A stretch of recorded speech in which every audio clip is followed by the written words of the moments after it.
Hi there. I had the privilege of having Rose Wang here with me. How are you doing, Rose? I'm doing well. Thank you for having me. No, my pleasure, and thank you for taking time with your busy schedule. And Rose, what do you do today? What's your role? Good question. I'm Rose. I'm the COO of Bluesky.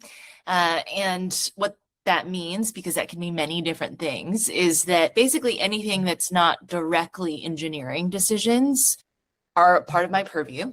And I've been with Bluesky since day one. So my role has evolved quite a bit over time. And as the company grows, I think you have different challenges, but really I think for me, it's always how do I make sure we get to the next stage and that we reach users in a way that meets their pain points rather than us just building a technology looking for a user or a problem to solve. Fantastic. And how did technology first enter your life? Because how did you transition from, because you studied psychology, right? So that's how you got to Harvard, that you studied psychology. And how did you become an entrepreneur and startup founder? My interest in psychology, I think, speaks to more of my general interest in people, which is Mhm. the primary question I think about in my free time is why do people do what they do? What motivates them? And I think it's really easy to put labels on industries or jobs and say, this is tech. And people associate tech computers, and then they write off the other pieces of what it means to have a tech company. And so at the end of the day, tech is goods and services sold to people. So you have to understand why do people behave the way they do individually in groups, and how does that change in different types of groups. So what I'm most excited about is how do I help impact society at scale, Mhm. at large? And I think technology is a wonderful place to do that because it's an industry where you can reach millions of people overnight. Very few physical good products can do that, right? And so the ability for scale is amazing. And the ability for somebody to, I think, get to individuals without having power or status is also available in tech because what we care about is the idea and the thinking. And so how I evolved into being in technology is living in San Francisco. I was seeing all these folks around me who were in their 20s and having these massive impacts of, I have 10 million users, I have a billion users. And the way that we're introducing a new way of working, thinking has fundamentally changed society. And it was too enticing to ignore. I wanted to be a part of that. Fantastic. So before Blue Sky, you co-founded a sustainable food startup, and you led the customer experience at an AI platform. And what common threads of operational lessons did you pull from those very different words that helped you manage a rapidly scaling open social network? That's a great question because I think that it's easy to look at business and say, and look at the differences, but I actually think most businesses have more in common than they have different. Because at the end of the day, it's you have a problem that you're trying to solve, and you're trying Mhm. to assess, is this problem 5 to 10x, or the solution that I'm coming up with 5 to 10x better at solving the problem that's at hand? Then there's the question of, okay, you have the solution. How do I get the solution out there to people? Doesn't matter if you're in technology, in food, in clothing, same problem. And then it's, once you get people excited about the thing that you're building, how do you get them to try to stay and bring other people along? And so ultimately, I don't think it really matters what kind of business you're in. You have similar functions that you need to have across all businesses, which is, do you have judgment and taste when it comes to, hey, there's a ton of different ideas out there. People have different inputs of what they think is good or bad. Do you have the taste to know what to listen to and what not to? Two, do you have the ability to recruit other people? It's very hard to work alone. And so can you attract other awesome star players to help build a team so that you guys can accomplish what you want to accomplish? And then third, can you communicate to users in a way, to your customers in a way that's appealing to them? And so ultimately, I think actually starting out not in technology is a very good place to start for, I think, entrepreneurs in general, because I think in tech, when you're dealing with lots of money, sometimes you don't really understand how cash flow works. It feels like infinite money. And I actually think if you start in an industry like food, where you have money in and money out, and you have to make your product, and you're living literally paycheck to paycheck, I think it forces you to make better decisions, and it teaches you the consequences of those decisions. And so I actually think not coming out or starting out in tech really benefited me. Very interesting. And the concept of not having unlimited funding is a very interesting concept. It really helps you see the world from a different perspective as well, right? So sometimes people may think, oh, the money will never end, and it does, right? So absolutely. The often things with money, people having too much money, is either they spend too much of it too quickly, or they don't know how to spend it fast enough. It's a curse, actually. Yeah. And it's, Bluesky is different from traditional social networks, because you're built on open standards, and especially the AT protocol. And as you know, those programmers, there's a very large technical audience here. And I was just wondering if you could explain the unique operational challenges of managing a decentralized network. This is the big technical challenge for Bluesky. The question is, can we have hundreds of millions or tens of millions of users at scale on a decentralized system? So far, it hasn't been done before, because the challenge of decentralized systems is the aggregator, right? How do you aggregate everything across different servers, different services in real time? Because social is all about real time. You can't wait for the likes to add up. It needs to immediately show how many likes are aggregated across all these decentralized services, right? So that's the challenge. And we saw even with Twitter early days that when they were a centralized service, there were all these fail whales. So they had trouble staying online. Yep. And so the question was, could we even do this with a decentralized system? And in those times, what actually matters, as most developers know, is it's about how many users are coming on at a certain time, and the actual usage and efficiency of number of people who sign up or using in that per second, events per second, right?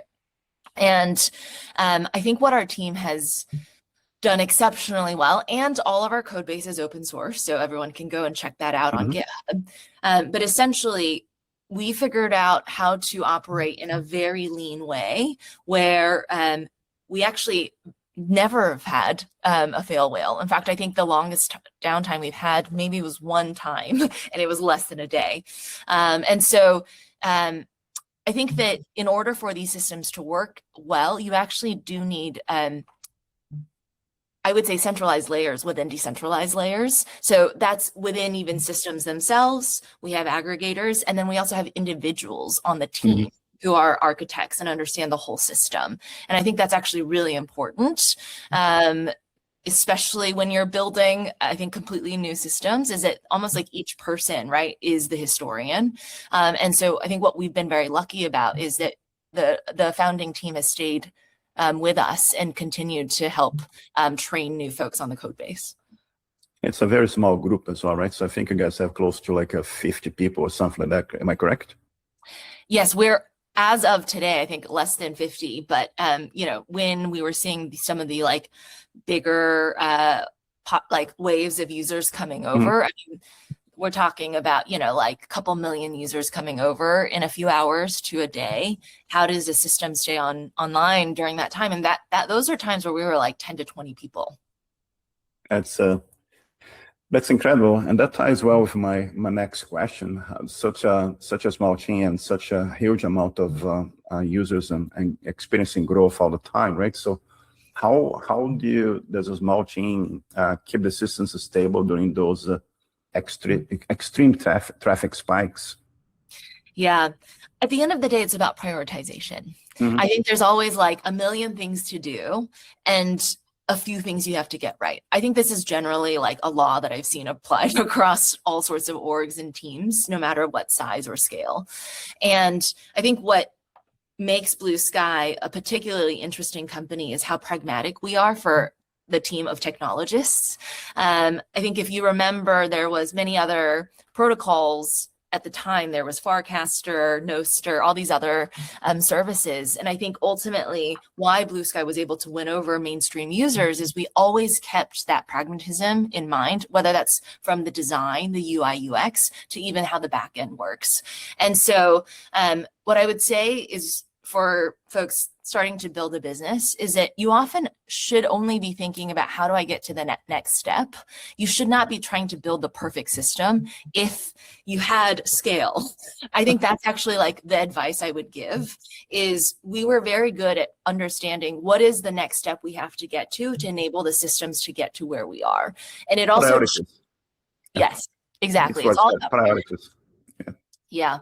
And so I think for us, it was, let's make sure that the on-call schedule makes sense, right? We have rotations across the globe, and that we also, I think there's just like simple things. We just hired really good engineers. So the hiring bar is incredibly difficult.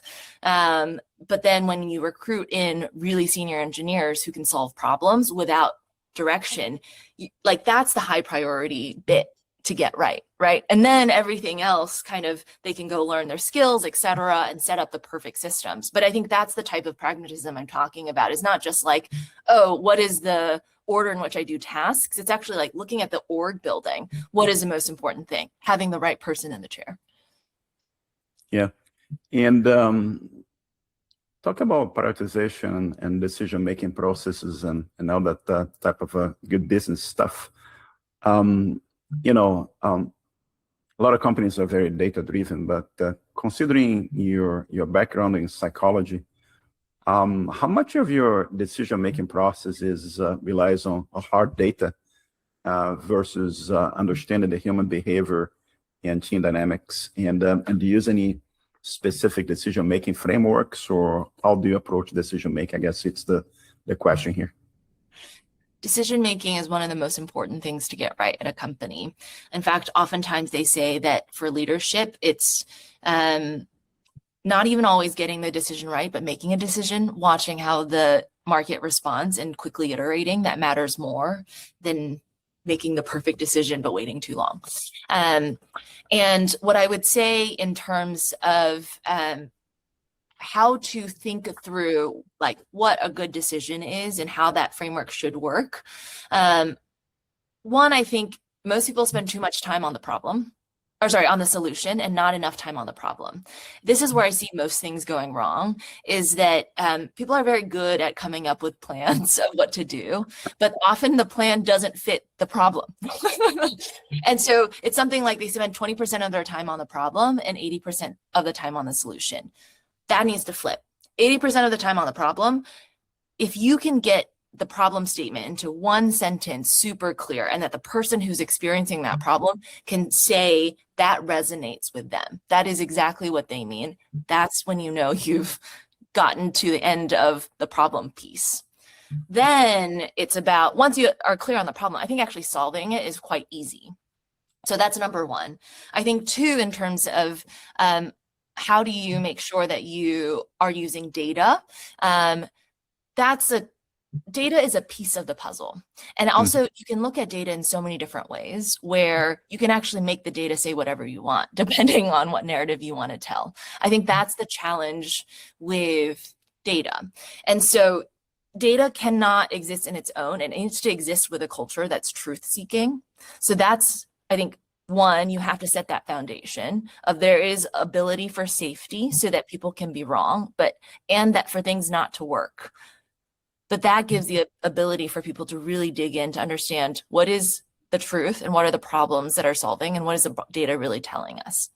Then I think there's the different types of data. There's qualitative, quantitative. The question is, how long do you wait for that data to like give you results before you make decisions? Because I actually think it's really easy. Oftentimes in companies, it's when the data is unclear, and that's 90% of the time. It's not that like it's obviously not working or it's obviously working. That's easy.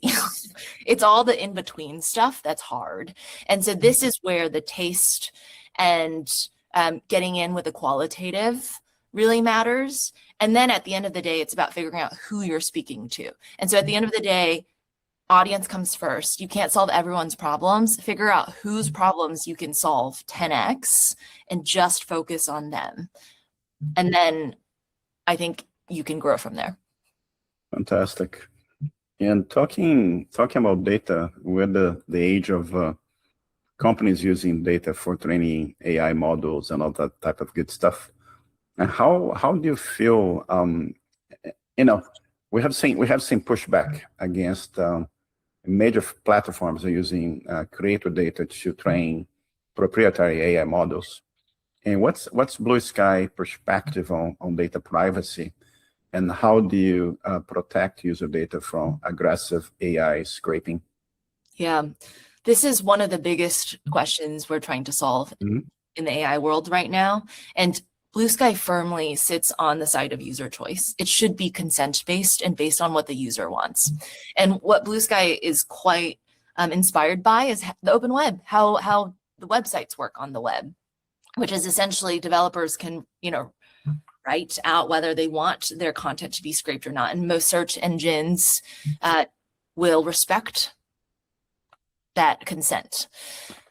When it comes to AI, we don't have that model right now, right? AI companies are just scraping. And not only are they scraping, at this point, most AI training data is manufactured. It's not even scraping from, like, that data is gone, right? It's more of like artificial data that other models are creating. And so in that world, what we hope to do is, I think this has to be a movement. I don't know that we can go and force AI companies to consent, but this is all about Bluesky. This is what we believe. It's all about the people. Can we organize together and say, hey, this is what matters to us? And Bluesky is very inspired by the Creative Commons consent model that they put out around scraping. And so those are the directions we're more excited to move in, is like, can we give users the ability to delineate what data of theirs they want to be trained on and by who, whether that's academics, open source models, and then that the models and the companies themselves respect what users are choosing, and we just provide that ledger. And then I hope that is the direction we're moving in, because right now AI companies are not incentivized to listen to users, and they won't, they haven't, right? And so the best we can do is make some noise, just like how democracy works. I think we're going to have to make a lot of noise, because there's a lot of power, a lot of money on the AI companies right now. And when do you feel that we should establish the boundary between using AI to empower users on social networks versus training corporate AI models? Yeah, I know that we need to make noise. There's no other way but making noise, but where do we draw the line? It's tough, because essentially the question is like, where is that noise directed, and is it actually impacting those companies? And right now we're kind of stuck in this I think cycle of what these social media AI companies actually want and need most is they need participation from users, creators, community builders. Those creators, community builders, and users need to be able to make money and have distribution to feed their families. And so we're stuck right now, because right now the only place they can really do that is 3 to 5 corporate-owned billionaire platforms. Exactly. And so you can't really get out of it. What can they do? Just stop, right? And then what? They have no means to then make money. That can't be the solution. So I think that's the trap we're in. And so the reason why Bluesky exists is because we want to break out of this trap. And the way to break out is you can't just have 3 to 5 billionaire-owned platforms that own all of speech. Because at that point, there is no way for any individual or groups of minority groups to be heard or have any sort of influence. And so to me, how I can face myself, I think oftentimes, is I just feel really good about what I'm working on. Whether, we're doing, I think there's many things we can do to translate what we're doing to the mainstream user better. But at the end of the day, what we're trying to do is disrupt speech, that it's not controlled by a few corporations, but that it's actually owned by the people, like the open web. And the way to get people back into that world is just making this place much more appealing. And then I think once it's about the economic incentive pressure that's different. So if we can get more users, more experiences, more communities, more apps being built in the open world, we hope that that's what's going to put pressure on these closed ecosystems to open up. And we have one really big example of this. It was the open web, where before it was AOL, MSN, these singular companies that owned the internet in a box. And it was a group of nerds on, HTTP that really changed how communication structures work. We're in another period of history where we have a choice. It is decided by individual users. It is up to some of us to go and decide if we can reach those users. But at the end of the day, I think that there's hope because it's been done before and we exist and we have some scale. And now it's just about, can we keep pushing it? Absolutely. We can't always keep pushing it, Rose. We can't always skip. And so we went through a little bit of history here and what you have been doing for your career, and quite a few interesting things until you got to Bluesky and doing a whole pile of interesting things at Bluesky. And looking back, if you could go back to the beginning of your career, go back in time, would you have done anything different than what you have done in your career trajectory so far? It's hard to say that I would want to change anything because I really like where I am. This is one of the most important problems, I think, in society today, which is if we want democracy to exist, we need to ensure that freedom of speech exists. And thus, I'm happy where I'm here. I think that my biggest wish that I have now looking back, and the advice I would give even to folks today, is that we're in a world where it's not about who's the best coder anymore. It's about who can help solve people's problems and land that idea the fastest, because building is now more of a commodity. And I think for so long in my career, I thought because I'm not technical, I'm not valuable in tech. And it took me actually even some time at Bluesky to understand that my value is not to be another researcher or protocol engineer, but my value is to help land the use case, help the team think about the everyday user and what they care about, and really empathize and care about community. And so I think that's ultimately what the advice I would give folks is, spend your time really understanding what users want. That's actually the harder bit. The building is easy. Yeah, it's quite amazing when you look at several different companies and how much they don't look at, they don't listen to what people want.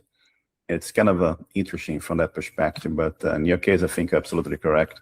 And it's interesting to see that, I think you mentioned before about really understanding the problem. And I think at the end of the show, you are a problem solver. And that's the value you're bringing to the company here, which is pretty exciting. And what do you think you'll be working today? I understand you said the decisions you made took you to where you are today. You're happy with that. But what do you think you'd be working with today if you had not joined Bluesky? Yeah, I have a very easy answer here, because this is what I believe. It's somewhat of what I'm working on in Bluesky too, is I would just be building a town. I really think that we have lost sight on community and small groups. I think we have this narrative in society that it's about the hero's journey. It's about the individual. And that's super prevalent in tech. That's like the main narrative arc.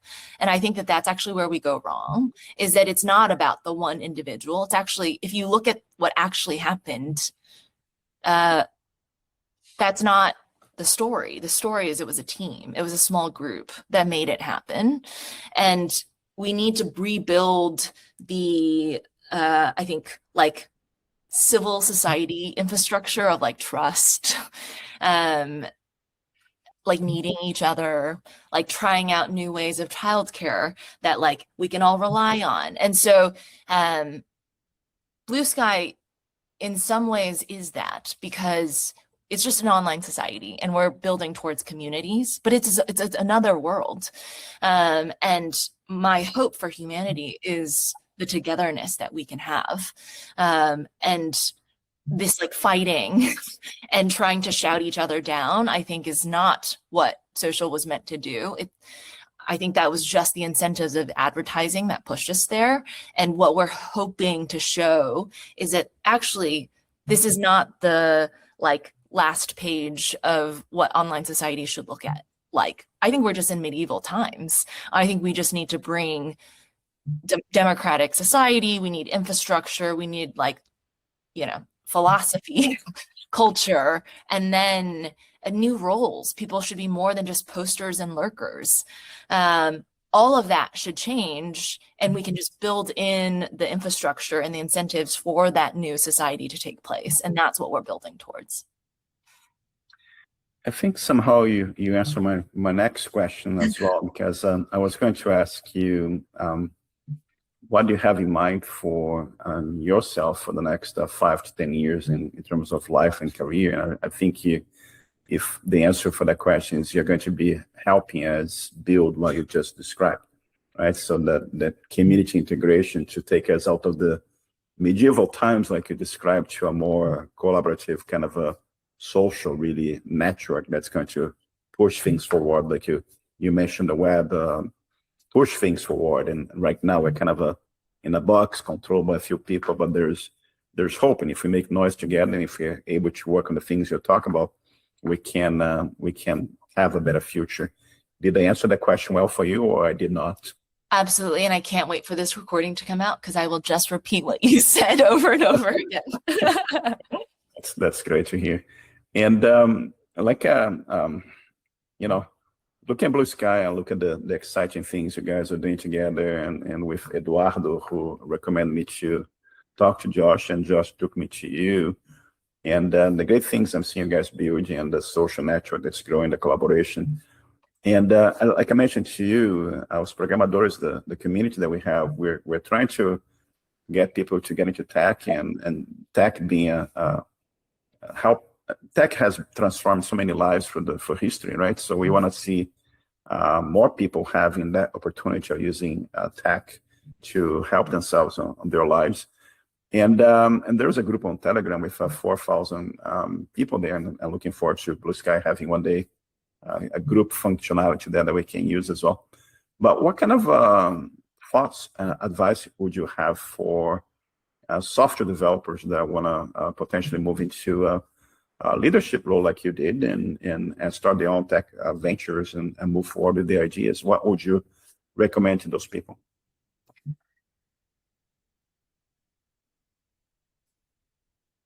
We're in a moment where software is liquefying. Mm-hmm. And how even software is built, right, is changing. And I think whenever there's such a big transformation in society, it basically creates a shakeup where what used to help, or what used to be like the power structures at the top, are no longer there, because what's valuable has changed, right? Building is no longer the most hard thing to find. 10 years ago, it was. Every HBS entrepreneur I know was looking for an engineer, right? Now things have flipped.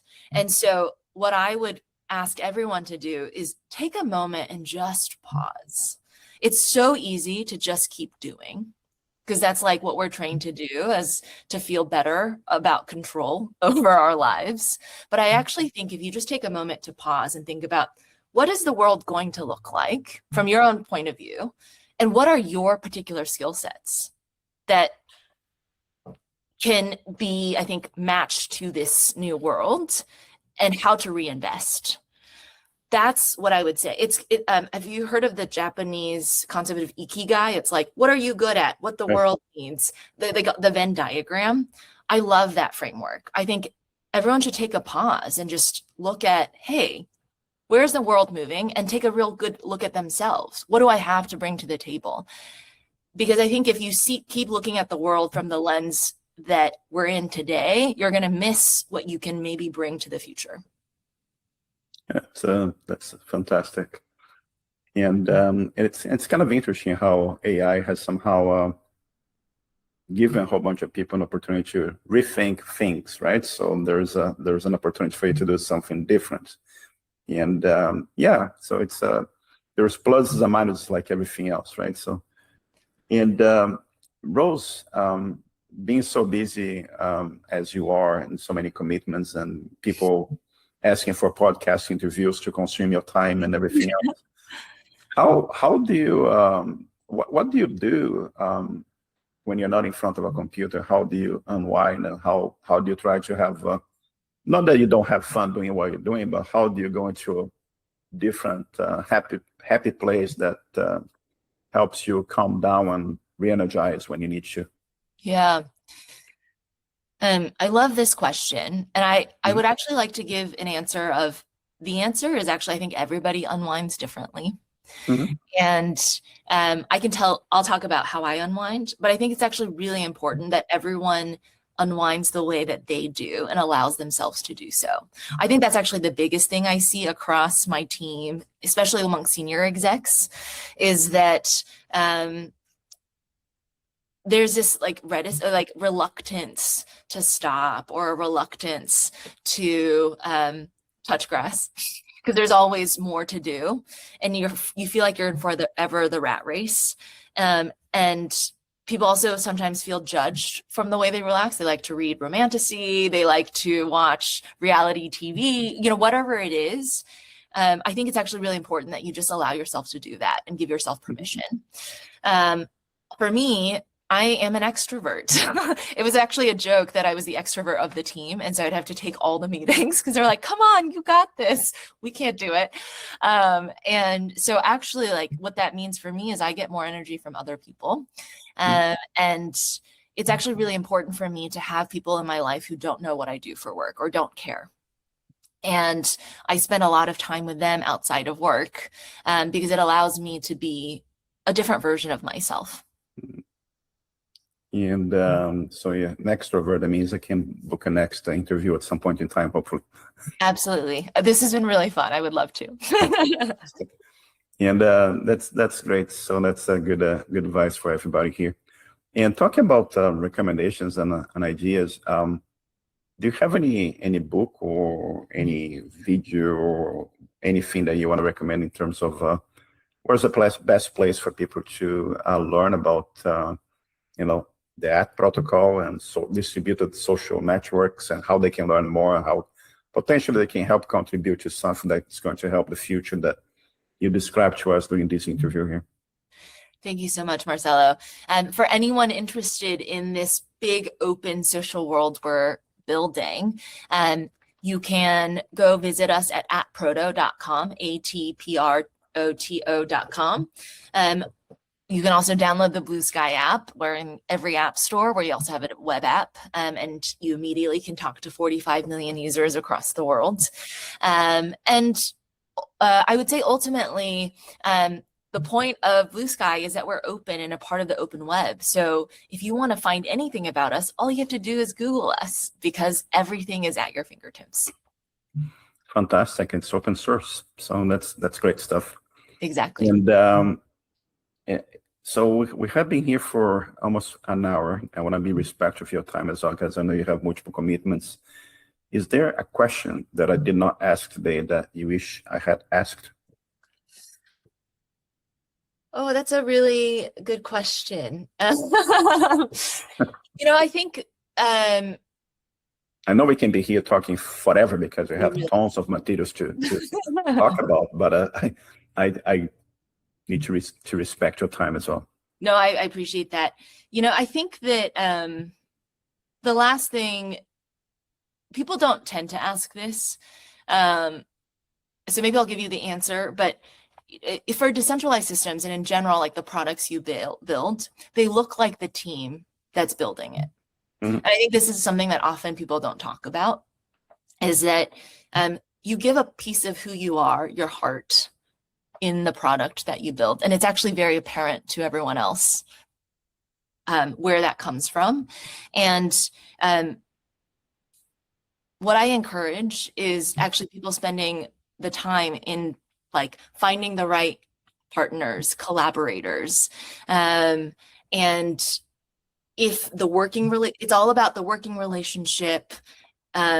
Are you learning? Are you collaborating? You don't have to get everything right, but if that feels good, it's like a good relationship, that is actually then tends to yield a better product. And so I think that why Bluesky's community has grown so quickly over time is because the founding team, we're all friends, and we have all stayed together, and the friendships have only deepened, and the trust and the respect has only gotten, I think, even more deep. And so, yeah, I think that for everyone out there, you should enjoy this journey, and you should enjoy who you're doing it with, and it actually impacts the thing that you're building. And so I would very much encourage folks to spend more time on like the problems, who they're working with, some of the earlier stuff, because all the other stuff will come and there will be challenges. But if you have the right team, if you have people you trust and respect, and you're spending time thinking through the problem well, you can always bet on the process and not necessarily the solution. Fantastic. That's great advice here for everybody. And Rose, it's been a privilege speaking with you today. So it feels like the interview just went by in 2 minutes. So thanks so much for taking time again to talk to me. And I look forward to speaking with you again in the future. And if you can just stay with me for another 2 minutes, I'm going to stop recording and we'll talk for another 2 minutes. Thanks so much for your time. Thank you so much, Marcelo. Cheers.